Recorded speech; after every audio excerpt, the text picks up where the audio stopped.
വഞ്ചനയുടെ ഒരു രാത്രിയിൽ നിന്നാണ് ഈ കഥ തുടങ്ങുന്നത്. വിശ്വാസം തകർന്നൊരു നിമിഷം, അടുപ്പം വേദനയായി മാറിയ സമയം. അതിനുശേഷം വന്നത് ശബ്ദമില്ലാത്ത ഒരു വിചാരണയായിരുന്നു. സത്യത്തിന് സംസാരിക്കാൻ അവസരം കിട്ടാതിരുന്ന നീതി മൗനമായ ഒരു സമയം.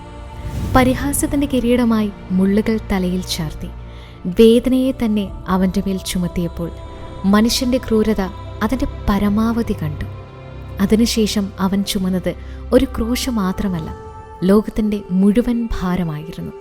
ഒടുവിൽ എല്ലാം അവസാനിച്ചുവെന്ന് തോന്നിച്ച ആ നിമിഷത്തിൽ ഒരു വാക്കു മാത്രം: എല്ലാം നിറവേറ്റപ്പെട്ടു. അത് പറഞ്ഞ നിമിഷം തിരശ്ശീല പൊട്ടിപ്പോയി. ദൈവത്തിൻ്റെയും മനുഷ്യൻ്റെയും ഇടയിലുള്ള അതിരുകൾ അകലാൻ തുടങ്ങി. പിന്നീട് കല്ലറയുടെ മൗനം, പ്രതീക്ഷകൾ ഒളിച്ചിരുന്ന ഒരു ഇരുണ്ട സമയം. പക്ഷെ ആ മൗനം നീണ്ടു നിന്നില്ല. 3-ാം ദിവസം ജീവൻ വീണ്ടും സംസാരിക്കാൻ തുടങ്ങുകയാണ്.